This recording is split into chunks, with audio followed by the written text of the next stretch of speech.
नमस्कार, स्वागत, अभिवादन आपका। मैं दुर्गेंद्र चौहान हूँ। उत्तर प्रदेश की योगी आदित्यनाथ सरकार ने, दूसरा संस्करण है योगी आदित्यनाथ सरकार का, लगातार एक ये भी इतिहास हुआ उत्तर प्रदेश में कि कोई सरकार रिपीट की हो और मुख्यमंत्री भी रिपीट किया हो। और आज योगी आदित्यनाथ की सरकार ने इतिहास में भारी भरकम सबसे बड़ा बजट प्रस्तुत करके एक नया इतिहास दर इतिहास रच दिया। 6.15 लाख करोड़ का यह बजट उत्तर प्रदेश के सर्वांगीण विकास का एक रोड मैप नजर आ रहा है प्रथम दृष्टया देखने पर। इस जो बजट पेश किया है उत्तर प्रदेश के वित्त मंत्री सुरेश खन्ना ने आज विधानसभा में, उसमें एक तरीके से देखा जाए तो सभी वर्गों के लिए कुछ ना कुछ है। अगर बात करें युवाओं की तो उनके लिए है, पेंशन भोगियों के लिए भी तमाम चीज़ें की गई, पेंशन बढ़ाया गया है। महिलाओं के लिए जो उज्ज्वला योजना की लाभार्थी हैं उनको साल में 2 बार सिलेंडर मुफ्त देने की बात की है, इसका भी बजट में प्रावधान किया है। यहाँ तक कि बहुत छोटी छोटी बातों का ध्यान रखा गया इस बजट में। जो नाविक हैं, जो नाव चलाकर, नदियों में नाव चलाकर जो हमारे निषाद राज हैं, उनको 40% सब्सिडी भी दी गई है कि वो अपनी नाव खरीदेंगे तो 40% उसका पैसा सरकार देगी। गरीबी सुधारने के लिए कई योजनाएं हैं, पेंशन बढ़ाई गई है। और नटसेल में यूँ कहा जाए कि जो पुरोहित समाज है, जो पुरोहित हैं, संत महंत पुरोहित, उनके लिए एक आयोग का गठन करने का प्रावधान भी बजट में किया गया, उसके लिए बजट एलोकेट किया गया है। कानपुर मेट्रो के विस्तार, मेरठ, गोरखपुर, झांसी, आगरा, काशी, इन जगह मेट्रो चलाने के लिए भी बजट का प्रावधान किया गया है। यानी एक तरीके से रेल सर्वे जो मेट्रो रेल का जो ट्रांसपोर्ट है उसको एक तरीके से पूरे प्रदेश में फैलाने की कोशिश की जा रही है। और शायद उत्तर प्रदेश ही पहला स्टेट भी बन जाएगा जहां इतनी सारे शहरों में मेट्रो चल रही होगी। तो ये एक अपने आप में युवाओं के लिए स्मार्टफोन और टैबलेट की बात की गई है। जो ग्रेजुएट और जो अंडर ग्रेजुएट लोग हैं या जो इंटर कर रहे हैं उनके लिए भी ये बातें की गई हैं। एक बड़ा रोड मैप प्रस्तुत किया गया है। सिंचाई, दवाई, पढ़ाई लिखाई, इन सब के लिए बात की गई है। एमएसपी की बात की गई है। सिंचाई परियोजनाओं के जो लघु सिंचाई परियोजनाएं हैं उनके लिए भी 1000 करोड़ रुपए का प्रावधान किया गया है। इसी तरीके से अगर देखा जाए तो एक बुंदेलखंड पर खास जोर दिया गया है। बुंदेलखंड की जो खेती है उसको पूरी तरीके से प्राकृतिक खेती वहाँ करने के लिए, जो बुंदेलखंड में जो खेती किसानी हो रही है उसको बिल्कुल प्राकृतिक तरीके से जैविक खेती को लिए प्रोत्साहन किया गया है। और जो जैविक खेती की परियोजना है उसमें पूर्ण रूप से बुंदेलखंड में पूर्ण रूप से जैविक खेती की परियोजना में बुंदेलखंड को शामिल करना अपने आप में एक बहुत बड़ी उपलब्धि है इस बजट में। दूसरी बात कि general Vipin Rawat defence corridor का विकास, ये भी बुंदेलखंड के लिए एक बड़ी उपलब्धि है। और ये सारी चीज़ें मुख्यमंत्री ने जब वित्त मंत्री ने विधानसभा में आज पेश किया तो बजट पेश करने के बाद एक प्रेस कॉन्फ्रेंस में योगी आदित्यनाथ उत्तर प्रदेश के मुख्यमंत्री ने ये सारी बातें कही हैं। यही नहीं है, जो महापुरुष हैं, जो संत हैं, तुलसी, वाल्मीकि, कबीर, सूर, तुलसी, वाल्मीकि और बाबा साहब अंबेडकर, इन संतों के जो कर्मस्थली है, जन्मस्थली है, उनके विकास के लिए एक बड़ी योजनाएं सरकार ला रही है। वृद्धों का ध्यान दिया गया है, पेंशन बढ़ाई गई है बड़े पैमाने पर। और कुल मिलाकर अगर इस तरीके की चीज़ें देखी जाएं तो भोजपुरी, अवधी, इन तमाम भाषाओं को लेकर भी चिंता की गई है। यानी कि ये बजट एक तरीके से जो दिख रहा है कि जो 2024 का लोकसभा चुनाव आने वाला है उससे पहले सरकार को अभी एक बार और बजट रिलोकेशन करने का मौका मिलेगा, एक बजट और आएगा तो उसके लिए एक आधार, एक बेस बनाया गया है। तो आज मंथन में हम बात करेंगे महाराज का महाबजट।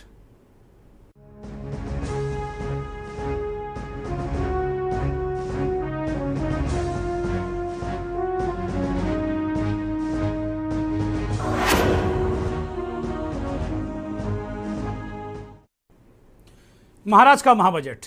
उत्तर प्रदेश के मुख्यमंत्री योगी आदित्यनाथ ने बजट सत्र यानी बजट जब माफ कीजिएगा विधानसभा में आज पेश किया गया, वित्त मंत्री सुरेश खन्ना ने बजट पेश किया, तो उसके बाद मुख्यमंत्री ने प्रेस कॉन्फ्रेंस की। इस प्रेस कॉन्फ्रेंस में दोनों उप मुख्यमंत्री और मुख्यमंत्री और वित्त मंत्री और स्वतंत्र देव सिंह जो नेता सदन है विधान परिषद में वो मौजूद थे।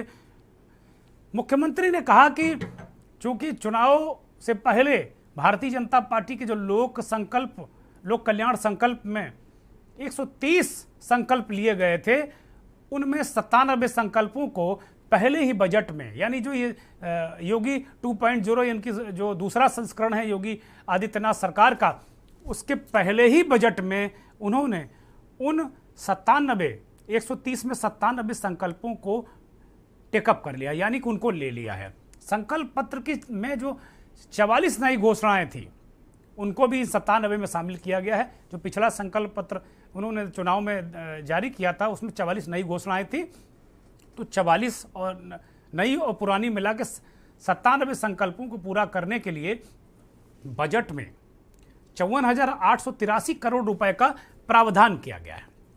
विधानमंडल के दोनों सदनों में वित्तीय वर्ष 2022-23 का बजट प्रस्तुत होने के बाद मुख्यमंत्री ने कहा, मीडिया से प्रेस कॉन्फ्रेंस में कहा माफ कीजिएगा, कि हर परिवार के एक व्यक्ति को रोजगार, स्वरोजगार और रोजगार से जोड़ने के लिए सर्वे किया जाएगा। ये एक बड़ी, इस पर बार बार मुख्यमंत्री ने अंडरलाइन किया। उन्होंने कहा कि भाई हम कुछ लोगों को सरकारी नौकरी देंगे, कुछ लोगों को रोजगार की व्यवस्था कराएंगे, कुछ लोगों को स्वरोजगार के लिए प्रेरित करेंगे। उसके लिए एक सर्वे कराने की बात की है और सर्वे के लिए इस बजट में धन का आवंटन किया गया है। कुल उन्होंने कहा कि प्रदेश को $1 ट्रिलियन की इकोनॉमी वाला राज्य बनाने की दिशा में यह महत्वपूर्ण भूमिका अदा करेगा। उन्होंने ये भी कहा कि बीते 5 वर्षों में प्रदेश की अर्थव्यवस्था बहुत मजबूत हुई है। जो बेरोजगारी दर है वो बहुत न्यूनतम हो गई, यानी जिस तरीके से विपक्ष दावा कर रहा था कि भाई बेरोजगारी बहुत बड़ी, मुख्यमंत्री ने आंकड़े दिए कि भाई जब हमने सत्ता संभाली थी तो बेरोजगारी दर 18% के आसपास थी, अब बहुत न्यूनतम आ गई, 2.13 के आसपास बेरोजगारी दर है। इसको भी हम काफ़ी नीचे कर लेंगे। बजट का दायरा 2 गुना हुआ है। बजट में प्रदेश के विकास का एक रोड मैप प्रस्तुत किया गया है। विकास, एक जो उत्तर प्रदेश है, विकास की जो सतह है या विकास की जो सड़क है उस पर दौड़ता नजर आएगा। एक्सप्रेसवे, पूरे प्रदेश में एक्सप्रेसवे, मेडिकल कॉलेज, हर जिले में मेडिकल कॉलेज, एक्सप्रेसवे, इन पर भी सबसे ज़्यादा जोर दिया गया है। मेडिकल कॉलेज बनाकर कम से कम जिलों में लोगों को अच्छे इलाज की व्यवस्था की गई है। यही नहीं, मुख्यमंत्री ने यह भी घोषणा की कि नए मेडिकल कॉलेज जब हर जिले में बन जाएंगे तो MBBS और PG की सीटें लगभग 2 गुनी हो जाएंगे। अयोध्या, भगवान श्री राम की नगरी अयोध्यापुरी को अंतर्राष्ट्रीय हवाई अड्डा दिया गया है। बुजुर्ग पुजारियों, जैसा कि मैंने बताया, बुजुर्ग पुजारियों, संतों और पुरोहितों के लिए एक पुरोहित बोर्ड का गठन किया गया है। तो कुल मिलाकर ये पूरा मामला जो बजट में है वो बहुत उत्तर प्रदेश के लिए विकासोन्मुख है। कन्याओं के लिए, गरीब कन्याओं के लिए 51,000 की राशि जारी रखी गई और इसका बजट 2 गुना से भी ज्यादा कर दिया गया। अभी तक 250 करोड़ रुपए इस मद में दिए जाते थे, इस बार 650 करोड़ रुपए इस बजट में एलोकेट किए गए हैं। और निराश्रितों के लिए जो पेंशन है उनकी 300 से बढ़ाकर 1,000 कर दी गई है। वृद्धावस्था पेंशन के मद में अब 3600 करोड़ के बजाय 7,000 करोड़ रुपया एलोकेट किया गया है। ये भी अब 1,000 कर दी गई है, 500 थी। सहकारी चीनी मिलों का उद्धार किया जा रहा है, एक बड़ी योजना इनके लिए लाई गई है। भोजपुरी, अवधी, इन सब सारी चीज़ों के लिए काम किया गया है। काशी विश्वनाथ में श्रद्धालु, लगभग 1 लाख श्रद्धालु रोज आ रहे हैं। मुख्यमंत्री ने कहा कि रोपवे का निर्माण होगा वहाँ पर, ताकि लोगों को आसानी हो सके वहाँ पर काशी विश्वनाथ में कुंभ के लिए, जो 2025 में महाकुंभ आने वाला है, महाकुंभ के लिए भी अभी से तैयारियां की जा रही हैं और उसके लिए भी एक बड़ा बजट किया जा रहा है। सुमंगला योजना, दिव्यांग पेंशन, इनको सबको 1000 कर दिया गया है। सुमंगला योजना लागू की गई है। और जो बच्चे गांव में तैयारी करना चाहते हैं, पढ़ लिख कर काबिल बनना चाहते हैं, उनके लिए कोचिंग की भी व्यवस्था की गई है। ODOP में काफ़ी प्रदेश ने प्रगति की है और इसको एक तरीके से उत्तर प्रदेश की ODOP में उत्तर प्रदेश ने एक अलग पहचान बना ली है। बहुत सारे बातें मुख्यमंत्री ने कही बजट को प्रस्तुत करने के बाद, जब वित्त मंत्री के साथ वो प्रेस कॉन्फ्रेंस कर रहे थे। और मुझे लगता है कि अपने आप में अगर देखा जाए, केवल आलोचना के लिए नहीं, लेकिन अगर देखा जाए तो वास्तव में ये बजट एक तरीके से एक ऐसा रास्ता प्रशस्त कर रहा है, ऐसा मार्ग प्रशस्त कर रहा है जिससे लग रहा है कि उत्तर प्रदेश विकास की ओर जाएगा। आवारा पशुओं के लिए भी बात की है उन्होंने कि आवारा पशुओं के लिए भी व्यवस्था हमने की है और जो गौशालाएं हैं उनके लिए भी व्यवस्था की है। तो पहले हम मुख्यमंत्री को सुनते हैं कि उन्होंने क्या क्या बातें प्रेस कॉन्फ्रेंस में कही। पहले एक झलक देखिए कि बजट जब वित्त मंत्री प्रस्तुत कर रहे थे तो सदन का क्या दृश्य था।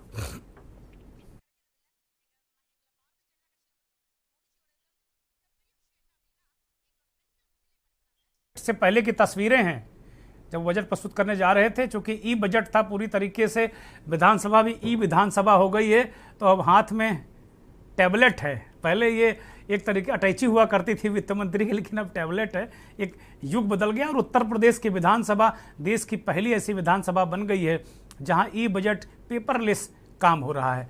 इस बजट का ये दृश्य है, ये जो बजट सत्र है, मुख्यमंत्री सभी का अभिवादन कर रहे हैं विधानसभा के अंदर जब ये बजट पेश करने से पूर्व। और जो वित्त मंत्री हैं सुरेश खन्ना, वो बजट की तैयारी कर रहे हैं। सबका अभिवादन डिप्टी CM ब्रजेश पाठक, केशव मौर्य नजर आ रहे हैं। लगातार योगी आदित्यनाथ चूंकि पीठाधीश्वर भी हैं, महाराज भी हैं, संत भी हैं, तो लोग चरण स्पर्श भी कर रहे हैं। वो संत के प्रति भारत में श्रद्धा, बहुत अगाध श्रद्धा है भारत में, और संत और महंत और पीठाधीश्वरों के प्रति लोग एक अलग से श्रद्धा रखते हैं। तो महाराज जी मुख्यमंत्री के साथ साथ वो संत भी हैं, इसलिए लोग उनका आशीर्वाद, उनके विधायक, उनके साथी उनका आशीर्वाद भी ले रहे हैं। ये दृश्य विधानसभा का है। विधानसभा में बजट पेश करने के बाद मुख्यमंत्री ने ये बजट पेश कर रहे हैं सुरेश खन्ना, वो दृश्य हैं सुबह के, पूर्वाह्न के। और अब बजट प्रस्तुत करने के बाद मुख्यमंत्री योगी आदित्यनाथ ने प्रेस कॉन्फ्रेंस में किन किन बातों पर खास जोर दिया, वो सुनना चाहिए। देश में हमारी सरकार ने अपना वर्ष 2022-23 का बजट आज विधानसभा में प्रस्तुत किया है। यह बजट प्रदेश की 25 करोड़ जनता की जनाकांक्षाओं की भावनाओं के अनुरूप प्रदेश के समग्र विकास को ध्यान में रख करके गांव, गरीब, किसान, नौजवान, महिलाएं, श्रमिक और समाज के प्रत्येक तबके को ध्यान में रख करके बनाया गया है। आदरणीय प्रधानमंत्री जी के नेतृत्व में, उनके मार्गदर्शन में लोक कल्याण संकल्प पत्र की भावनाओं के अनुरूप देश की सबसे बड़ी आबादी का राज्य उत्तर प्रदेश उन जन आकांक्षाओं की पूर्ति कर सके और समग्र विकास के लक्ष्य को प्राप्त करने में सहायक हो सके, इस दिशा से उत्तर प्रदेश सरकार का यह बजट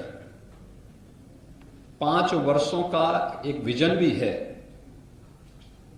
जो प्रदेश के सर्वसमावेशी, समग्र विकास के साथ साथ एक उज्जवल भविष्य की रूपरेखा भी तैयार करेगा।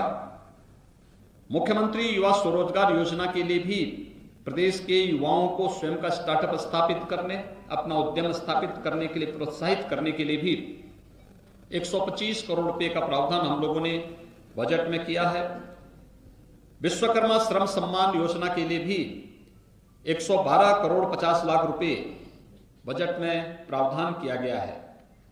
प्रदेश के इंफ्रास्ट्रक्चर डेवलपमेंट का भी व्यवस्थाएं बजट में की गई हैं, चाहे वह Bundelkhand expressway, defence corridor, Gorakhpur link expressway हो और जितने भी एक्सप्रेसवे हैं, इन सब पर औद्योगिक गलियारों के विकास के साथ साथ इन कार्यक्रमों को आगे बढ़ाने प्रदेश के 18 कमिश्नरी में श्रमिकों, कोविड कालखंड के दौरान अनाथ हुए बच्चों या फिर उन सभी बच्चों के लिए जो अनाथ हो चुके हैं, जिनका कोई भी लीगल अभिभावक नहीं है, उन बच्चों के लिए अटल आवासीय विद्यालय हमारे वर्तमान में निर्माणाधीन है। नए सत्र में हम उन्हें संचालित करेंगे, इसके लिए भी प्रावधान हम लोगों ने यहां पर किया है। बजट अब तक का सबसे बड़ा बजट है। मित्रों, मुझे बताते हुए प्रसन्नता है कि हमारा यह बजट जब 15-16 में प्रदेश के अंदर बजट प्रस्तुत हुआ था, वह 3 लाख करोड़ के आसपास था। 3,02,687 करोड़ रुपए का था। और इस बार जब हम बजट प्रस्तुत कर रहे हैं, यह बजट 6,15,518 करोड़ 97,518, यह बजट 6,15,518 करोड़ 97 लाख का है।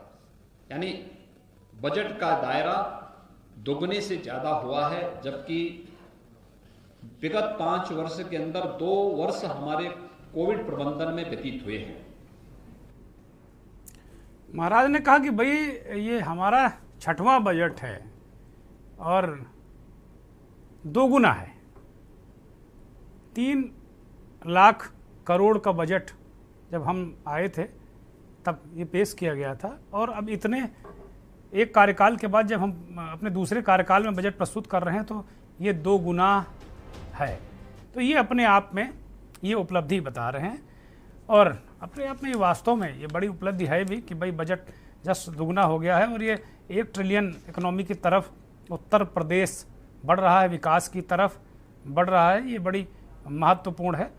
बजट में किसानों को लेकर बातें बहुत सारी की गई, एमएसपी की बात की गई है, गन्ना मूल्य की बात की गई है, और ये कहा गया कि जो बहुत छोटे किसान हैं उनको 15,000 उत्तर प्रदेश में 15,000 ऐसे किसानों का चयन किया जाएगा जिनको सोलर पैनल दिए जाएंगे और उससे वो अपना ट्यूबवेल चला सकेंगे। ये एक अच्छी पहल है। अगर ये बहुत सफल रहती है तो ये उत्तर प्रदेश में ऊर्जा के लिए ये मील का पत्थर साबित होगी। और चूँकि सौर ऊर्जा, उत्तर प्रदेश एक ऐसा प्रदेश है जहाँ ज़्यादातर धूप रहती है, यहाँ बहुत बारिश या बर्फबारी इस तरह की स्थितियाँ नहीं होती हैं, तो ये बहुत कारगर साबित होगी सौर ऊर्जा की ये योजना, ऐसा माना जा रहा है। अब जहाँ एक तरफ मुख्यमंत्री ने अपनी सरकार के बजट को एक नया और ऐतिहासिक बताया, उन्होंने कहा कि भाई जो योजनाएं हैं वो उत्तर प्रदेश के विकास में बहुत बड़ी भूमिका अदा करेंगी और उत्तर प्रदेश एक अलग तरीके का उत्तर प्रदेश नज़र आएगा। बेरोजगारी की बात की उन्होंने, एक्सप्रेसवेज की बात की, उन्होंने कहा एक्सप्रेसवे पर औद्योगिक क्लस्टर या औद्योगिक क्षेत्र बनेंगे जिससे कि लोग एक्सप्रेसवे पर जाके जो औद्योगिक क्लस्टर हैं उन पर व्यापार बढ़े, कारोबार बढ़े, औद्योगिक क्षेत्र डेवलप करने की बात की। ये योजनाएं, ये सारी चीज़ें मुख्यमंत्री ने रखी हैं। लेकिन विपक्ष के नेता विरोधी दल और पूर्व मुख्यमंत्री अखिलेश यादव ने कहा कि ये योगी आदित्यनाथ का 6ठा बजट है, यानी 6वां बजट है, और 6ठा बजट सब कुछ इसमें घटा है। 6ठा और घटा, सुनिए।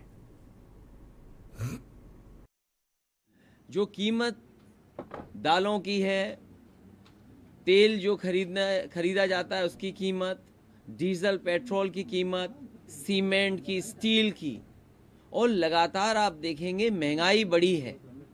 इनके लगातार बजट आने से गांव में उदासी है। हमारा नौजवान जो उम्मीद लगा करके बैठा था नौकरी और रोजगार मिलेगा, आंकड़ों में तो दिखाई दे रहा है कि नौकरी और रोजगार हैं। अगर सरकार के आंकड़े देखें तो आंकड़ों में तो दिखता है, लेकिन ज़मीन पर गांव में अभी भी बड़े पैमाने पर नौजवानों के हाथ में काम नहीं है, रोजगार नहीं है, नौकरी नहीं है। और फिर जिस तरीके से उत्तर प्रदेश को इंफ्रास्ट्रक्चर में या गरीब की मदद के लिए योजनाएं चलानी चाहिए थी, वो सरकार नहीं चला पा रही है। ये जो बजट है, दिल्ली से जो मदद मिलती है उसका भी एडिशन बजट है। ये जो 6 लाख करोड़ के लिए ताली बज रही हैं, वो दिल्ली के बजट को जोड़ करके बजट है। और फिर कल भी मैंने कहा था कि दिल्ली की सरकार की मदद क्या है।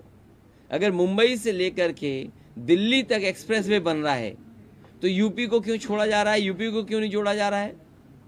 और अभी भी जो पुरानी सरकार के काम थे वही दिखाई दे रहे हैं। सैनिक स्कूल कोई नया नहीं बना।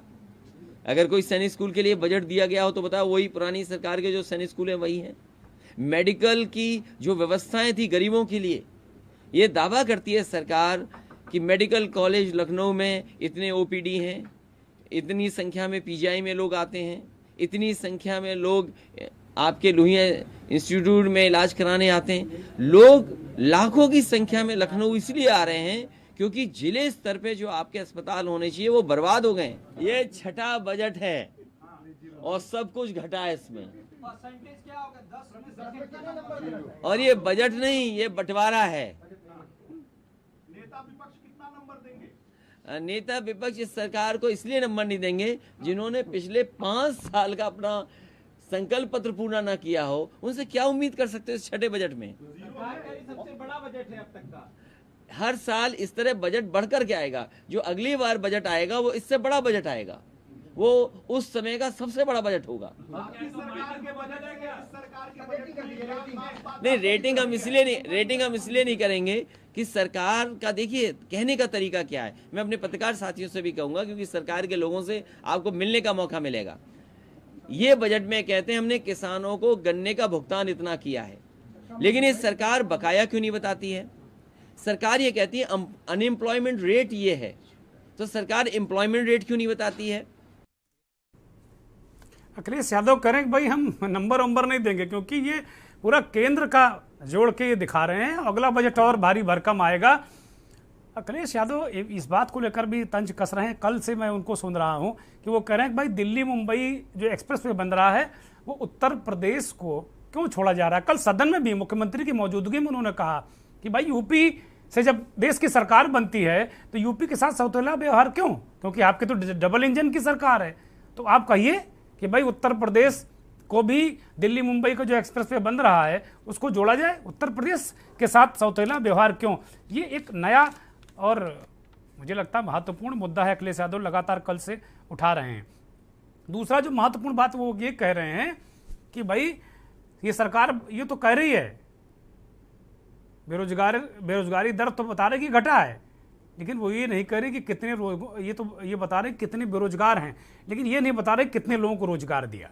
ये इस तरीके के वो सवाल उठा रहे हैं। पूर्व मुख्यमंत्री मायावती ने भी एक ट्वीट किया और ट्वीट करके, उनका कोई बयान नहीं आया, उनके पार्टी का कोई बयान, कोई उनके नेता कोई नहीं बोला, लेकिन उन्होंने एक ट्वीट किया कि प्रतिक्रिया दी कि गरीबी और बेरोजगारी दूर करने के लिए इस बजट में कुछ भी नहीं है। यूपी सरकार कुल मिलाकर ये जो बजट है जो योगी की दूसरी सरकार है योगी 2.0, ये घिसा पिटा है और वही पुराना बजट है। इसमें जनहित के लिए कोई ऐसी बातें नज़र नहीं आ रही हैं। यूपी के करोड़ों लोगों के जीवन में थोड़े अच्छे दिन लाने के लिए ये कथित डबल इंजन की सरकार द्वारा जो बेबुनियादी कार्य प्राथमिकता के आधार पर होने चाहिए थे वो नहीं किए जा रहे हैं। और जन कल्याण में भी खासतौर पर प्रदेश में गरीबी छाई हुई है। इस तरीके के मुद्दे, गड्ढा युक्त सड़कों की बात की है मायावती ने, उन्होंने कहा कि बिल्कुल ऐसा लग रहा है कि उत्तर प्रदेश अंधेरे कुएं में चला गया है, लोगों के जीवन में दरिद्रता है, दरिद्रता को दूर करने के लिए कोई ऐसा इसमें प्रयास नहीं किया गया है और इसकी संभावना भी लगातार क्षीण होती जा रही है। और ट्वीट मायावती ने किया जिसमें उन्होंने कहा है कि यूपी के लोगों के अच्छे दिन, जैसा कि हमने बताया। तो ये मायावती के ट्वीट हैं, वो आजकल ट्वीट से काम चलाती हैं, इधर बहुत दिनों से वो सामने कम ही आ रही हैं, चुनाव के बाद से तो बहुत ही कम नज़र आई हैं। अब हमने अपने सहयोगियों से कहा कि भाई उत्तर प्रदेश का बजट आया है, बहुत बड़ा बजट है, ऐतिहासिक बजट है, जाइए और जो आम लोग हैं जिनकी बात हम करते हैं कि ये लोग प्रभावित होंगे या इनको फायदा मिलेगा, उनसे बात कीजिए।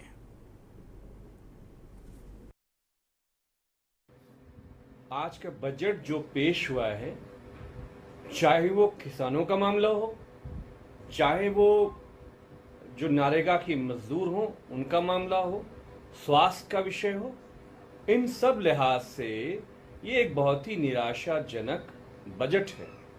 इसी सरकार ने कहा था कि हम नई सरकार में किसानों की जो फसलों का दाम है उसे हम दोगुना कर देंगे। तो एमएसपी के वादों का क्या हुआ जो किसानों से किया गया था? एनआरएजीए का जो सेंटर का बजट है, हम देख रहे हैं कि उत्तर प्रदेश के राज्यों में कई महीनों तक बजट्स का जो उत्तर प्रदेश बजट उसे नहीं दे रहा है जो कि नीचे जाए। शिक्षा का बजट आप देख लीजिए, सबसे बदहाल जो शिक्षा की व्यवस्था पूरे देश में है वो उत्तर प्रदेश में। देखिए, बजट तो एकदम बहुत खराब बजट है। बड़ी उम्मीदें थी, पूरे उत्तर प्रदेश की जनता मांग कर रही थी इनसे तमाम मुद्दत से कि किसान खुशहाल हो, किसानों के लिए खाद पे छूट आनी चाहिए, दवाइयों पे छूट आनी चाहिए। उसके नाम पे इन्होंने जीरो है। मेडिकल के नाम पे इन्होंने जो सुविधा देने का कोशिश की है वो जीरो है, उससे कुछ होने वाला नहीं है। संसाधन नहीं जुटा सकते इतने पैसे के अंदर। और युवाओं को रोजगार चाहिए, महंगाई कम होनी चाहिए। आज घी का क्या रेट है, तेल का क्या रेट है, पेट्रोल का क्या रेट है, कोई कॉलेज इन्होंने नहीं दिया है। मेडिकल भी पिछली सरकार का दिया हुआ था, ये रद्दी के टोकरे में ये डाले हुए थे। ये लोग सिर्फ लालच दे रहे हैं 2024 को चुनाव देखते हुए। ये लोग इस जनता को बेवकूफ़ मानते हैं। मैं जहाँ तक समझ रहा हूँ, हिंदुस्तान की जनता बहुत तेज है, उत्तर प्रदेश की जनता बहुत तेज है। मैं पूछना चाहता हूँ योगी जी से, जिस तरह का बजट ये पेश करवाने का काम इन्होंने किया है, कितने लोगों की नौकरी छुटी है, कितने उद्योगों को चलवाने का काम आपने किया है। उन बेरोजगार युवाओं का क्या होगा जो करोड़ों रुपया पढ़ाई में लगाते हैं, उन बच्चों के भविष्य का क्या होगा? देखो, बजट तो बहुत अच्छा पेश किया है, इसमें कोई दिक्कत नहीं है। बशर्ते मेडिकल के लिए इतनी बड़ी बात करी है, ये बहुत अच्छा है। लेकिन क्या है, मेडिकल खुल तो रहा है, बशर्ते वहाँ पूरी सुविधाएं तो उपलब्ध हों। अब पीछे हॉस्पिटल बना, बड़ा भी हुआ और साफ़ सफाई भी अच्छी है, पर डॉक्टर नहीं है। ऐसे मेडिकल बनने से क्या फ़ायदा? वहाँ सुविधाएं के नाम पे क्या है? अभी सुविधाएं के नाम पे कुछ नहीं है। इस तरह की सुविधा होनी चाहिए वहाँ पेशेंट नहीं मिल पाती पूरी। जब डॉक्टर ही उपलब्ध नहीं है तो मेडिकल बन के फ़ायदा क्या होगा? यह मेडिकल खुल रहा है तो मेडिकल भी हो, मशीनरी भी हो, जिससे आदमी को मेरठ जाने को वो ना होना पड़े। देखिए, मेडिकल कॉलेज तो सही है कि भाई बनना भी चाहिए और पैसे मिले वो भी अच्छी बात है, क्योंकि लोगों को हमारे ना यहाँ पे सुविधाएं नहीं मिल पा रही थी, बाहर जाना पड़ता था। उसके लिए सभी सुविधाएं हो जाएंगी तो भाई लोगों की जानें भी बचेंगी और अच्छा खासा वो मिलेगा। 3 घंटे जाने में लगते हैं, उसमें आदमी अपना यहीं पे दम तोड़ देता है। ये तो अच्छी बात की है, लेकिन उसके अलावा बाकी और तो कुछ नहीं किया ना हमारी रसोई के लिए। कोई मतलब कि महंगाई भी कम नहीं हुई है, सिलेंडर पे और पैसे बढ़ते ही जा रहे हैं, कोई कम तो नहीं हुए ना। या बच्चों के लिए जो मतलब बच्चे पढ़ रहे हैं उनको कोई छूट मिले कि इनके लिए नौकरी की व्यवस्था, या कोई भी। और प्राइवेट स्कूल में भी क्या हो रहा है कि फीस तो बदस्तूर है, पढ़ाई छुट्टियाँ या जो भी है कुछ भी है। कोई तो बजट भाई कर सकता है, कोई अगर नहीं कर सकता तो उनके लिए बताइए, उनके लिए भी तो कुछ करना चाहिए था ना बजट में। मेडिकल सही है, बुरी बात नहीं है, चलो अच्छी बात है कि भाई बीमारों को सुविधाएं अच्छी खासी मिल जाएंगी, दवाइयाँ भी मिल जाएंगी, अच्छे लोग भी आएंगे, अच्छे डॉक्टर्स भी आएंगे। लेकिन बाकी और लेके तो कुछ नहीं हुआ ना। बाकी और लाइन में तो कुछ होना चाहिए था, खाली मेडिकल से काम चलता है। लोग कह रहे हैं जिनके लिए ये बजट है वो कह रहे हैं कि ठीक बात है, अच्छी बात है, मेडिकल कॉलेजेस बना रहे हैं। ये बिजनौर के लोग थे, मेरठ के आसपास के लोग थे, बागपत के लोग थे, पश्चिमी उत्तर प्रदेश के। वो कह रहे हैं कि अच्छी बात है कि हमें 3 घंटे लगाकर मेरठ नहीं जाना पड़ेगा। लेकिन क्या बिल्डिंग बना देने से मेडिकल कॉलेज नहीं हो जाता? वो खाली आपको दीवारें खड़ी करके मशीनें ला के रख देने से मेडिकल कॉलेज नहीं हो जाता। उसको चलाने के लिए टेक्नीशियन चाहिए, मरीजों को देखने के लिए डॉक्टर चाहिए। पढ़ाई की बात आएगी, पढ़ाई बहुत महंगी है। इसके लिए कोई व्यवस्था, सरकारी स्कूलों की बेहतर व्यवस्था, सरकारी स्कूलों का स्तर सुधारने जैसी बात इस बजट में नहीं है। ये सवाल लोग उठा रहे हैं। एक ब्रेक पर रुकते हैं, ब्रेक से लौटेंगे तो बहुत सारे सवालों के जवाब लेंगे। आप देख रहे हैं के न्यूज, खबरों का सारथी।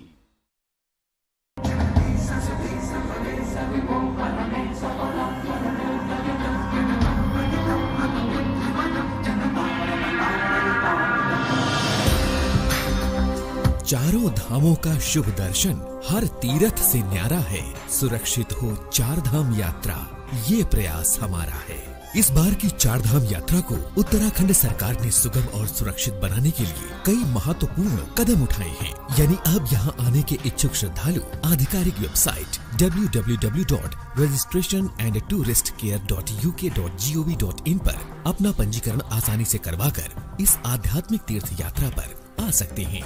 लेकिन ध्यान रखें, चार धाम यात्रा के सभी तीर्थ हिमालय के ऊंचे क्षेत्रों में स्थित हैं, जहां अत्यधिक ठंड, कम आर्द्रता, अल्ट्रा वायलेट रेडिएशन, हवा का कम दबाव जैसी अन्य चुनौतियां पार करनी होती हैं। इसलिए सुरक्षित यात्रा को ध्यान में रखते हुए स्वास्थ्य परीक्षण के बाद ही यात्रा के लिए निकलें।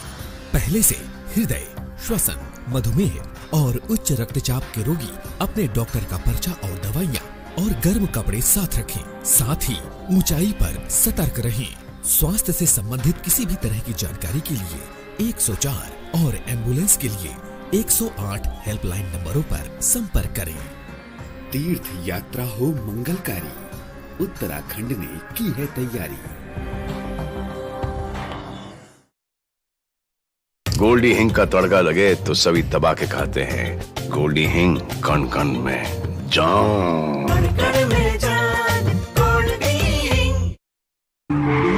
देखें कौन नया खिलाड़ी आया है, समझा देते हैं। प्यार से समझाएंगे, धीरे धीरे से, वो भी अपनी सुबह में।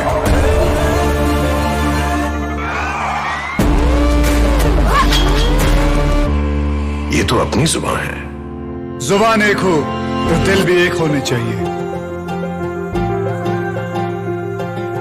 विमल बोलो जुबान केसरी। आप देख रहे हैं के न्यूज, खबरों का सारथी।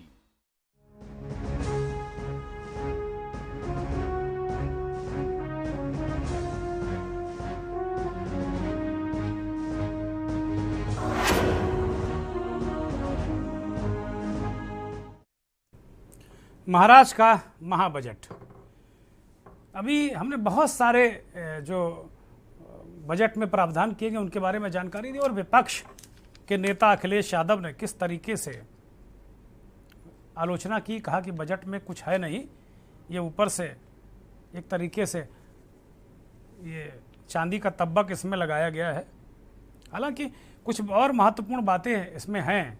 अगर देखें तो जैविक खेती को महत्व देने के लिए हर मंडल स्तर पर उत्तर प्रदेश के 18 मंडलों में टेस्टिंग लैब स्थापना के लिए भी बजट किया गया। ये बड़ा काम है। अभी एक किसान कह रहे थे कि उर्वरक, खाद, कीटनाशक में कोई राहत नहीं दी गई है। योगी जी कह रहे हैं कि मोदी जी ने साफ कह दिया है कि अब जैविक खेती हम लोग करेंगे, इसलिए कीटनाशक की चिंता मत करो, है ना। कीटनाशक की जरूरत नहीं है, अब जैविक खेती की ओर बढ़ रहे हैं, उसके इंतजामात हम लोग करेंगे। उत्तर प्रदेश के वरिष्ठ पत्रकार, राजनीतिक विश्लेषक और विधानसभा में कई बजट कवर कर चुके सभी हैदर साहब लखनऊ से जुड़ गए हैं। सभी जी बहुत स्वागत, बहुत अभिनंदन, वक्त देने के लिए बहुत शुक्रिया। बजट की दृष्टि से, एक पत्रकार की दृष्टि से और उत्तर प्रदेश के एक नागरिक की दृष्टि से आप कैसे देखते हैं उत्तर प्रदेश के इस बजट को, जो कहा गया है कि ये 1 ट्रिलियन इकोनॉमी की तरफ जा रहा है?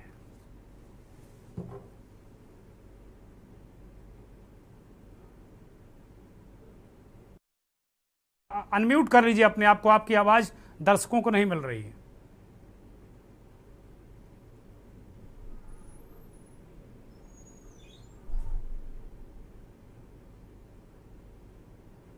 मुझे लगता है सभी है जी।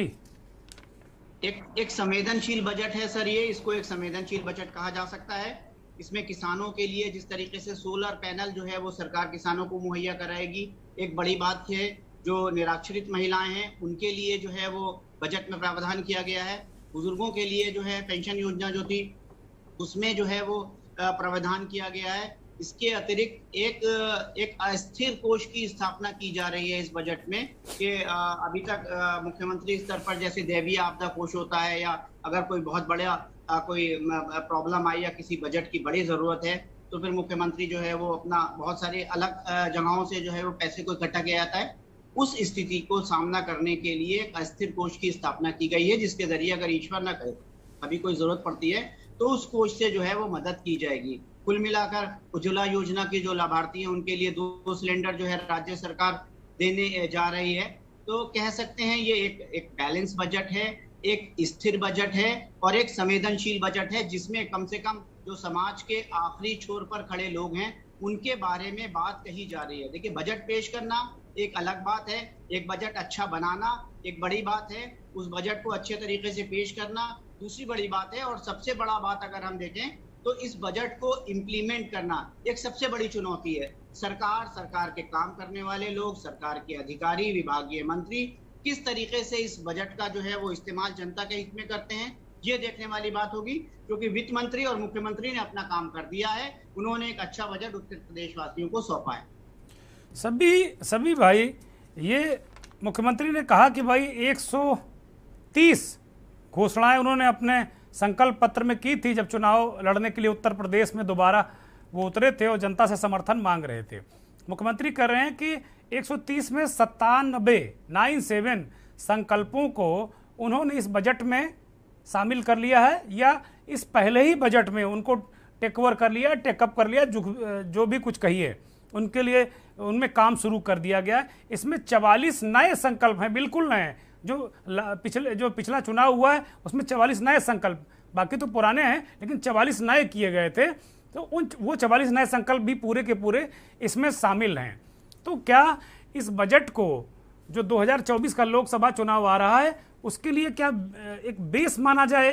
क्या वो एक बेस तैयार हो रहा है आगे कि हो सकता है कि जो एक बजट और मिलेगा मुख्यमंत्री को 2024 से पहले, तो ये लग रहा है कि अगला जो बजट आएगा कुछ और उसमें इलेक्शन की झलक ज़्यादा होगी। लेकिन वो जैसा कि पहले दस्तूर था कि इलेक्शन ईयर में ही बजट इलेक्शन वाला आता था, तो अब मुझे लगता है जिस तरीके से राजनीति का स्टाइल बदला है उस तरह अब पैमाने हर तरफ बदल गए हैं। इसलिए मुझे लग रहा है कि ये चारों तरफ जैसे संतों, महंतों, पुरोहितों का ख्याल रखा गया है, मछुआरों का ख्याल रखा गया है, नाविकों का ख्याल रखा गया है, युवाओं का ख्याल रखा गया है, महिलाओं का ख्याल रखा गया है कि भाई 2 सिलेंडर उनको मुफ्त दिए जाएंगे उज्ज्वला योजना वाले। इसी तरह आलू, टमाटर और गोभी, इन किसानों को कोई कवर नहीं था, वो अब भामाशाह योजना के तहत उनको कवर मिल रहा है। रासायनिक खेती की केवल बात जबानी खर्च नहीं की है मुख्यमंत्री ने, वो कहने कि प्रधानमंत्री चाहते हैं कि रासायनिक खेती कम से कम हो, जैविक खेती की तरफ हम बढ़ें। तो जैविक खेती की योजना में पूरे बुंदेलखंड को ले लिया है उन्होंने, क्या भाई इसको हम पूरे बुंदेलखंड में केवल जैविक खेती को ले रहे हैं, पूरा शामिल कर ले रहे हैं, और बाकी कुछ जिले लिए गए हैं तो जैविक खेती की तरफ जा रहे हैं। तो इस तरीके के जो प्रयास हैं, चीज़ें हैं, वो किस ओर इशारा करती हैं। उसके अलावा अगर देखें तो महापुरुषों की बात की है, तुलसी, कबीर, वाल्मीकि और अंबेडकर जी, इनके सबके स्मारक, इनकी कर्मस्थली को विकसित करने की बात की गई है। ये भी एक मुझे लगता है कि चूँकि बहुत बड़ा वर्ग होता है, ऐसे महापुरुष हैं, उनके अनुयायी पूरे देश में होते हैं या पूरा देश होता है, तो इस तरीके के प्रयास भी इस बजट में नज़र आ रहे हैं। लेकिन अखिलेश यादव कह रहे हैं कि भाई छठा बजट है और इसमें सब कुछ घटा है। देखिए, मैंने सर पहले ही कहा कि निर्मा सुपर और दुर्गेन सर की नजर से कोई बच नहीं। अखिलेश यादव जी क्या कह रहे हैं, मायावती जी उनसे कदम आगे बढ़कर कह रही हैं कि उत्तर प्रदेश वासियों के सामने अब दरिद्रता से बाहर निकलने का कोई भी रास्ता जो है वो नहीं, ये ट्वीट किया है बहन जी ने। तो विपक्ष है, विपक्ष इस बजट को कोस रहा है और उसके पास उसको कोसने के लिए बहुत सारी चीजें हैं, बहुत सारे पैमाने हैं और बहुत सारी। अखिलेश यादव जी ने, जैसे समाजवादी पार्टी के राष्ट्रीय अध्यक्ष, उन्होंने सैनिक स्कूल का जिक्र किया कि साहब सैनिक स्कूल के लिए बजट में कोई प्रावधान नहीं है। तो अभी उत्तर प्रदेश में 21 सैनिक स्कूल बनने जा रहे हैं पीपीपी मॉडल पे। केंद्र सरकार अब जो भी इस तरीके के जो चीजें हैं, गृह मंत्री अमित शाह जी ने अभी थोड़ी देर पहले जो है वो उसका लोकार्पण किया है, और 13 जो है वो सैनिक स्कूल एनजीओ बनाएगी और बाकी के 14 स्कूल जो हैं वो दूसरे सारे जो हैं वो संस्थान बनाएंगे। तो अब पीपीपी मॉडल पर चीजें आगे बढ़ रही हैं। बजट में जैसा आपने बताया कि पुरोहित जो है वो कल्याण की स्थापना की गई है, आलू टमाटर सब्जी की बात हो रही है, विधवाओं की बात हो रही है, निराक्षरित महिलाओं की बात हो रही है, उन लोगों की बात हो रही है जिनको सरकार की तरफ से जो है उज्ज्वला योजना के तहत गैस मिली थी, लेकिन किन्हीं कारणों की वजह से वो नहीं भरवा पा रहे थे या उनको मुश्किलों का सामना करना पड़ रहा था, तो उनके लिए भी सरकार संवेदनशील है। और 2 सिलेंडर की बात की जा रही है। दुर्गेंद्र सर, कह सकते हैं कि इसमें महकूब की बात भी है, इसमें और जो दूसरे सारे लोग हैं उन लोगों की भी बात को किया गया है। और जैसा आपने कहा कि 2024 का जो इलेक्शन की पिच होगी उस पर अभी से काम करने के लिए जो योगी सरकार है उसने शुरुआत कर दी है, क्योंकि अगर हम विधानसभा के चुनाव को देखें, योगी सरकार अगर प्लस हुई है तो बहुत सारी इसी तरीके की जो छोटी छोटी योजनाएं हैं, जो छोटी छोटी सहायता हैं, जो छोटे छोटे हेल्प ग्रुप्स हैं, जो मैक्रो इकोनॉमिक्स की दिशा में योगी सरकार आगे बढ़ रही है, उसका जो फायदा चुनाव में मिला है। तो कहीं कह सकते हैं कि अब जो मैक्रो इकोनॉमिक्स है उसका दायरा जो है वो थोड़ा सा बढ़ाया है, और संवेदनशीलता के साथ सरकार ने एक अच्छा बजट तैयार किया है। मैं फिर कहूंगा कि बजट को अखिलेश यादव जी 0 नंबर दें या सरकार के लोग इसको 10 में 10 नंबर दें। बजट का बहुत अच्छा बजट बनाया है, टीम बहुत अच्छी बनाई है, कंटेंट बहुत अच्छा है, योजनाएं बहुत अच्छी हैं, घोषणाएं बहुत अच्छी हैं, लेकिन अब सारा दारोमदार जो है जो इसको इम्प्लीमेंट करेगा, यानी कि जो चेस करेगा, रन तो दे दिए हैं, टारगेट सेट कर दिया है, अब उसको कैसे चेस करेंगे, चेस कर पाते हैं या नहीं कर पाते। 44 नई योजनाएं हैं, 51 योजनाओं के लिए 91 योजनाओं में जो है वो सरकार ने अपना जो बजट का था पैसा उसको अलॉट किया, उसको टच किया, उसको इम्प्लीमेंट किया, उसको धरातल पर उतारा। तो जाहिर सी बात है उन योजनाओं के साथ 44 नई योजनाएं शुरू करके उत्तर प्रदेश वासियों के सामने परोसना एक बड़ी बात है, एक टेढ़ी खीर है। सभी हैदर जी निश्चित तौर पर बहुत महत्वपूर्ण बातें आपने बताई कि बजट में क्या क्या है और क्या इसका वो है, लेकिन बिल्कुल सही है, आपकी बात से हम सहमत हैं कि जाहिरा तौर पर ये देखने पर ये बजट वाकई अच्छा लग रहा है। और एक और महत्वपूर्ण बात इस बजट में जो हाईलाइटेड है कि जो बच्चे कोरोना के दौरान अनाथ हो गए हैं उनकी पढ़ाई लिखाई, दवाई, भोजन, पानी सबका की जिम्मेदारी उत्तर प्रदेश की सरकार ने ली है, और सभी 18 मंडलों में अटल आवासीय स्कूल खोलकर इन बच्चों की पढ़ाई लिखाई होगी। ये एक बड़ी महत्वपूर्ण घोषणा है। और दूसरा, अति पिछड़े वर्ग को एक सेंटिमेंटल तरीके से जोड़ने के लिए बाबू कल्याण सिंह के नाम पर एक ग्रामीण योजना शुरू की गई है, जो गाँवों में लाइटिंग की, सड़कें बनाने का काम करेगी। ये अपने आप में ऐसी योजना की प्रतीक्षा थी कि कल्याण सिंह के नाम पर कोई योजना शुरू की जाएगी, क्योंकि कल्याण सिंह उत्तर प्रदेश के बहुत बड़े नेता और अति पिछड़े और पिछड़ों के मसीहा थे। तो ये उम्मीद की जा रही थी कि बाबू कल्याण सिंह के नाम पर ये कोई योजना आएगी। मुख्यमंत्री ने घोषणा की कि बाबू कल्याण सिंह जी ग्राम उन्नति योजना के लिए बजट दिया गया, ग्राम उन्नति योजना। इसमें लाइटिंग भी है, इसमें सड़कें भी हैं। ये एक सेंटिमेंटल कार्ड कहेंगे। और कल्याण सिंह को भारतीय जनता पार्टी, अटल जी और कल्याण सिंह, इन 2 नेताओं को धरोहर के रूप में उत्तर प्रदेश में बढ़ा रही है, मतलब धरोहर के रूप में अपने सिर पर रखकर आगे चल रही है, और इसका फायदा भी पार्टी को हुआ है। सभी इधर आप बने रहिएगा। ये जो बात है हम कर रहे थे कि भाई महाराज का महाबजट, महाराज के महाबजट में बहुत सारी चीज़ें हैं, और वास्तव में ये महाबजट है, इसमें कहीं कोई संदेह नहीं। एक उत्तर प्रदेश की योगी सरकार ने ये हिम्मत तो की कि कम से कम इतना भारी भरकम ऐतिहासिक बजट प्रस्तुत करें, और अब ऐसे में सरकार की जिम्मेदारी तो है ही, उन नौकरशाहों की जिम्मेदारी भी बन गई है, उन जो सिस्टम की भी, तंत्र की भी जिम्मेदारी बन गई है कि जैसा भी लोग हम कह रहे थे जब हम प्रतिक्रिया बजट पर ले रहे थे कि भाई मेडिकल कॉलेज की दीवारें खड़ी करने से वो मेडिकल कॉलेज नहीं हो जाएगा। नेता प्रतिपक्ष भी कल यही बात कह रहे थे।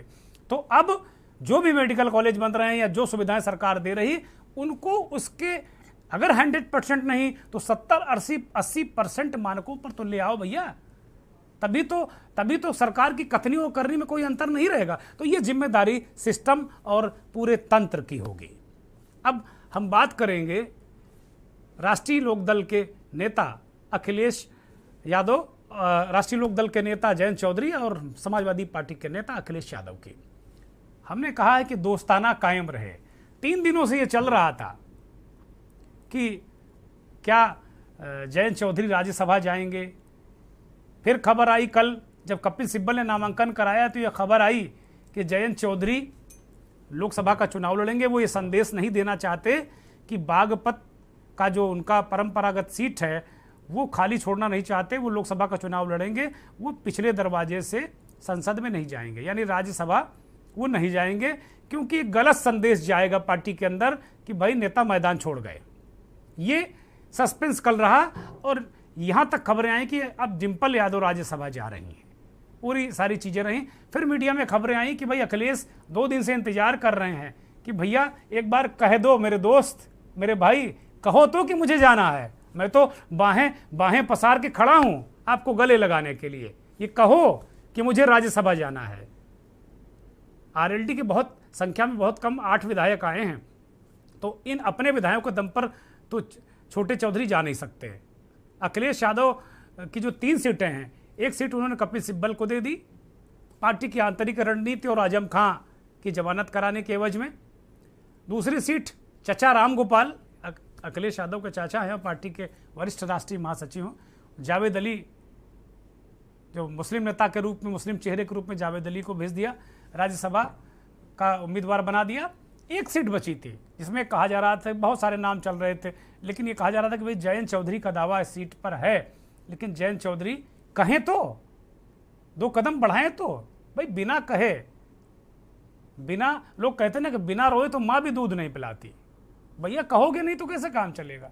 और वो जो कहो वाला मसला था ना, वो आज खत्म हो गया और समाजवादी पार्टी ने इस दोस्ताने को कायम रखा, बाहें फैलाई और जयंत चौधरी को राज्यसभा का उम्मीदवार बना दिया। पार्टी के मुखिया अखिलेश यादव क्या कह रहे हैं, सुना जाए। समाजवादी पार्टी ने जयंत चौधरी जी के पक्ष में कहा है कि वो राज्यसभा में जाएंगे। अभी तय नहीं हुआ है, पार्टी जल्दी तय करेगी। अखिलेश यादव कह रहे कि भाई जयंत चौधरी राज्यसभा में जाएंगे, इसका मतलब मसला साफ हो गया है। अब एक खबर और आ रही कि भाई अगर जयंत चौधरी राज्यसभा जा रहे हैं तो जो आजमगढ़ की सीट है उस पर चुनाव कौन लड़ेगा, जो अखिलेश यादव ने खाली की है। तो ये पुख्ता खबर है कि वहां से अखिलेश यादव अपनी पत्नी डिंपल यादव को लोकसभा का उपचुनाव लड़ाएंगे, क्योंकि वो उनकी पारंपरिक सीट है। अखिलेश यादव सांसद रहे, फिर नेताजी सांसद रहे, पहले अखिलेश यादव सांसद थे अभी जब उन्होंने छोड़ा। तो अब वो किसी तीसरे व्यक्ति को ये सीट अगर देंगे तो फिर वहाँ जो 8 की 8 सीटें विधानसभा की जीती हैं, आपस में कलह हो जाएगी और ये खतरा बढ़ जाएगा कि कहीं वो आजमगढ़ की जो इतनी मजबूत सीट कहीं समाजवादी पार्टी हार न जाए। क्योंकि बहुजन समाज पार्टी ने उत्तर प्रदेश के सबसे धनी विधायक रहे गुड्डू जमाली को वहां से लोकसभा उम्मीदवार बनाया है। गुड्डू जमाली के पास ना पैसे की कमी है और ना ही उनका जनसंपर्क कम है। गुड्डू जमाली बसपा के टिकट पर वहां से चुनाव लड़ रहे हैं। दलित मुस्लिम कॉम्बिनेशन अगर यादव परिवार के अलावा कोई और लड़ा तो उसके लिए बड़ी चुनौती होगा, ये अखिलेश यादव भली भांति जानते हैं। तो अब लगभग ये तय हो गया कि डिंपल यादव चुनाव लड़ेंगी और वहां से वो लोकसभा का सफर तय करेंगी। अब ये तो जनता वहां की तय करेगी कि वो जीतती हैं कि नहीं जीतती हैं, लेकिन दोस्ताना कायम है। इसी दोस्ताने पर रिटायर आईएएस सूर्य प्रताप सिंह ने एक ट्वीट किया है। बीच बीच में सूर्य प्रताप जलीकट्टी करते रहते हैं और ये उनका अंदाज है। वो आईएएस कम व्यंग्यकार ज़्यादा लगते हैं। जब वो सेवा में भी थे तब उस समय अखिलेश यादव की तारीफ किया करते थे, तारीफ माने आलोचना किया करते थे। और जब योगी की सरकार बनी तो फिर धुआंधार बैटिंग उन्होंने शुरू कर दी। तमाम मुकदमे भी उनके खिलाफ दर्ज हुए, मुकदमों की संख्या काफ़ी लंबी है। वो कह रहे हैं कि अखिलेश यादव मेढकों को कैसे संभालेंगे। अब वो कह रहे हैं कि भाई जो इनके सहयोगी दल हैं, मुझे लगता है कि उनकी भाषा में ये मेढक हैं। मेढक लोग गांव में कहते हैं ना कि एक झुआ जो होता है ना, टोकरी, उसमें अगर मेढकों को बैठा दो तो ये संभव नहीं है। ये कहावत कही जाती है, उछल उछल के भागते रहते हैं इधर उधर, और जो रखने वाला पकड़ पकड़ के करता है वो अंततः असफल कोशिश रहती है। तो उसी बात पर तंज कसा है। खैर, हम इससे सहमत नहीं हैं कि भाई ये तो सम्मानित नेतागण हैं, मेढक कैसे हो सकते हैं, लेकिन अपना अपना अंदाजे बयां है। ये अखिलेश यादव को चिंता करनी है।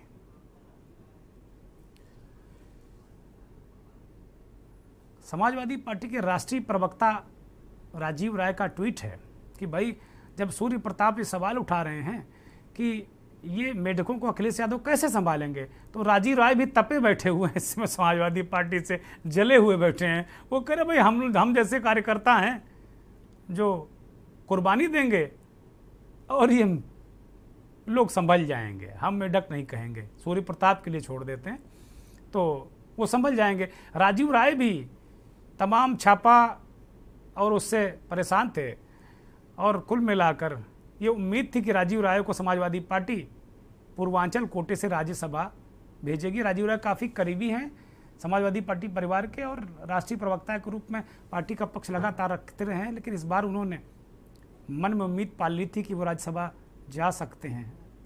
कई लोगों से उन्होंने कह भी दिया कि राज्यसभा इस बार पक्की है, लेकिन राजनीति है। सभी हैदर, वरिष्ठ पत्रकार, राजनीतिक विश्लेषक जुड़े हुए हैं अभी भी। सभी भाई, इस पूरे प्रकरण पर क्या मतलब मसला कैसे क्या हुआ कि पहले जयंत ने कहा नहीं, डिम्पल जा रही, अब जयंत जा रहे हैं, ये मसला क्या है? अखिलेश यादव क्या बहुत बड़े राजनीति के खिलाड़ी हैं या कहीं गच्चा खा रहे हैं वो? आप अखिलेश के बड़े करीबी आदमी हैं जहां तक मुझे पता है, तो आप जरा बड़ी गंभीर बात बताएंगे।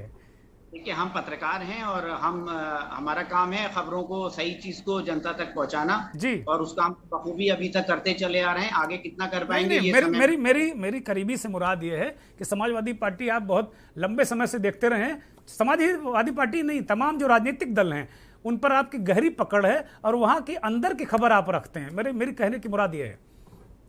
बिल्कुल, देखिए, जो पूरा जो माजरा था वो इस बात पर था कि जयंत चौधरी का सिंबल क्या होगा, किस पार्टी से जाएंगे। अखिलेश यादव चाहते थे जयंत चौधरी समाजवादी पार्टी से जो है वो राज्यसभा जाएं। जयंत चौधरी इस बात के लिए तैयार नहीं थे, वो किसी भी सूरत में आरएलडी ब्रांड को नहीं छोड़ना चाहते थे और अंततोगत्ता जो 2 दिन मैराथन चली है वो इसी मुद्दे को लेकर चली है। और चूंकि देखिए, जिस पार्टी के जितने राज्यसभा सांसद होंगे, टाइम का जो बोलने का जो समय अलॉट होता है वो उनकी संख्या के बल पर अलॉट होता है राज्यसभा में। तो इस एतबार से अगर समाजवादी पार्टी के टिकट से, समाजवादी पार्टी के नाम से अगर राज्यसभा सांसद कम होंगे, जैसे कपिल सिब्बल हैं, उन्होंने निर्दलीय प्रत्याशी के तौर के ऊपर अपना नामांकन किया है, उनको सदन में जो है निर्दलीय प्रत्याशी कहा जाएगा। समाजवादी पार्टी के समर्थित हो सकते हैं, लेकिन उनका जो मूल है वो निर्दलीय। ठीक इसी तरीके से जो अब जयंत चौधरी हैं, ये राष्ट्रीय लोकदल के साथ जा रहे हैं। समाजवादी पार्टी का जो है वो इनका समर्थन है, राष्ट्रीय लोकदल के ऊपर ही अपना नामांकन भरेंगे। अब कुल मिलाकर अगर हम माने समाजवादी पार्टी का उच्च सदन में, राज्यसभा में अगर समाजवादी पार्टी की हैसियत और मौजूदगी देखें तो वो एक सांसद की है, और एक सांसद को सदन में बोलने के लिए कितना समय मिलेगा, कब मिलेगा, क्या स्थिति परिस्थिति होगी, वो देखने वाली बात होगी। तो ये सारा मुद्दा था। अखिलेश जी के सामने बहुत सारी चुनौतियां थी, पार्टी को एकजुट रखना था। जाटलैंड की सियासत है, अगले 1 साल बाद जो है वो चुनाव है, बहुत सारी चीजें होंगी। आजम खान साहब का क्या रुख रहता है, जिस तरीके से उन्होंने कपिल सिब्बल पर जो है वो वीटो लगाया, और सारा जो है वो समीकरण 24 घंटे में किस तरीके से जो है वो कपिल सिब्बल होने लगे। हालांकि जो इससे पहले राज्यसभा कपिल सिब्बल उत्तर प्रदेश से गए थे और उसमें भी समाजवादी पार्टी का रोल था। इनके जो अतिरिक्त वोट थे वो कपिल सिब्बल को मिले थे, उसके बाद कपिल सिब्बल जो है वो राज्यसभा पहुंच पाए थे। तो ये एक राज्यसभा का जो ऊंट था वो किसी सूरत से ठीक करवट जो है कह सकते हैं वो बैठ गया है। लेकिन अभी जो है जो उत्तर प्रदेश की विधान परिषद है उसमें एक और अग्नि परीक्षा समाजवादी पार्टी को देनी है। कौन लोग जाएंगे, पुराने लोग जाएंगे, नए लोग जाएंगे, उसमें भी क्या कोई जातीय समीकरण होगा, मुस्लिम और दूसरी जो जातियों का जो कॉकटेल लेकर समाजवादी पार्टी चली है वो भी देखने वाली बात होगी। एक आपने जो महत्वपूर्ण बात अभी आजमगढ़ लोकसभा की करी है कि अब अग्नि परीक्षा आजमगढ़ लोकसभा की है। 8 विधायक हैं आजमगढ़ में, सभी समाजवादी पार्टी के हैं। डिम्पल यादव जी को अखिलेश यादव चाहते थे कि वो राज्यसभा जाएं, क्योंकि समाजवादी पार्टी से राज्यसभा डिम्पल यादव जी जाती तो बहुत सारी चीजें होती हैं, सदन में क्या बोलना है, क्या किस मुद्दे पर क्या वक्तव्य रखना है, और बहुत सारी योजनाएं होती हैं, उनका लाभ किस तरीके से लोगों तक पहुंचाना है। तो एक शक्ति होती है। तो वो अखिलेश यादव ने सेक्रीफाइस किया है, एक कदम पीछे हटाया डिम्पल यादव को।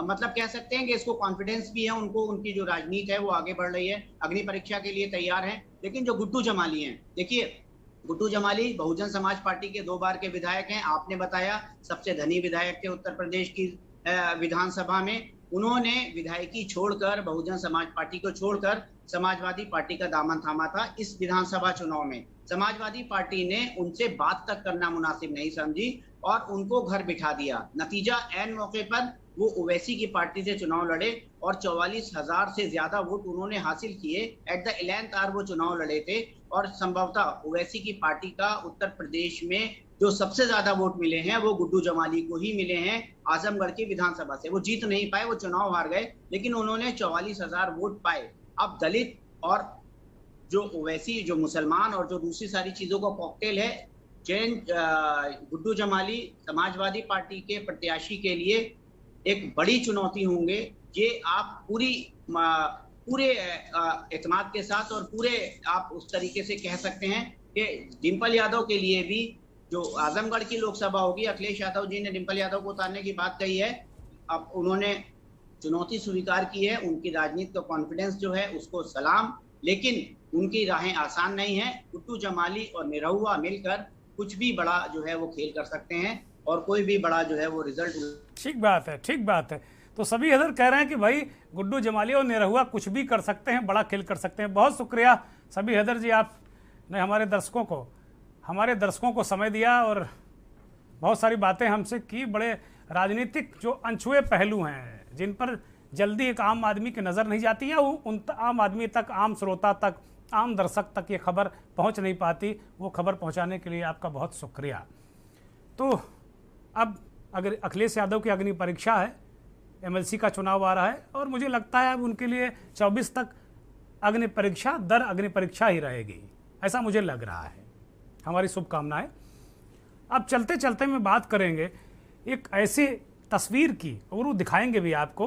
पूरा पहले मसला बता देते हैं कि दिल्ली के त्यागराज स्टेडियम में ट्रेनिंग करने वाले एथलीट और कोच पिछले कुछ महीनों से परेशान हैं। एथलीट और उनके कोच द्वारा लगातार ये शिकायत की जा रही है कि उन्हें 7 बजे तक ट्रेनिंग खत्म करने के लिए मजबूर किया जाता है। ये कौन मजबूर कर रहा है? ये बताया जा रहा है कि दिल्ली सरकार के principal secretary revenue Sanjeev Khirwar ऐसा कर रहे हैं और उन पर यह आरोप है कि वह अपने कुत्ते को लगभग आधे घंटे तक वहां स्टेडियम में, त्यागराज स्टेडियम में वॉक कराते हैं। इंडियन एक्सप्रेस की एक रिपोर्ट के मुताबिक संजीव खिरवार 7:30 पर शाम को करीब वहां टहलने आते हैं और उसके बाद उनके साथ कुत्ता भी होता है, वो कुत्ता भी टहलता है। दावा है कि 7 बजे से पहले सारे खिलाड़ियों, कोचेस को ये कह दिया जाता है कि वो ट्रेनिंग खत्म करके स्टेडियम को खाली कर दें।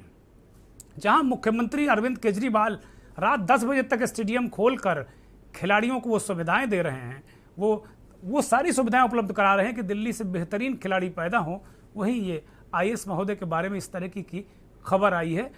कोच और खिलाड़ियों ने इसका विरोध किया। वो कह रहे हैं कि उनकी प्रैक्टिस पर असर पड़ रहा है। विवाद बढ़ने के बाद मुख्यमंत्री अरविंद केजरीवाल ने अपना इसमें बयान जारी किया और फैसला लिया है कि अब दिल्ली के सारे स्टेडियम रात 10 बजे तक खोले जाएंगे। इस पूरे प्रकरण के बाद उन्होंने बहुत बड़ा फैसला लिया और इसके लिए अरविंद केजरीवाल को बधाई और शुभकामनाएं, क्योंकि आम आदमी पार्टी की सरकार, ये सरकारें, चाहे वो पंजाब की सरकार हो, वहाँ अरविंद केजरीवाल और उनके मुख्यमंत्री मान ने अपने ही मंत्री को गिरफ्तार करा दिया भ्रष्टाचार करने पर। तो यहाँ भी जब शिकायत एथलीट्स और कोच की तरफ से आई तो उन्होंने ये कह दिया कि नहीं, अब स्टेडियम रात 10 बजे तक खोलेंगे और उन्होंने भरोसा दिलाया कि अब इस तरीके के वाक़ये अगर हुए हैं तो वो नहीं होंगे। बहुत बहुत शुक्रिया, धन्यवाद, नमस्कार।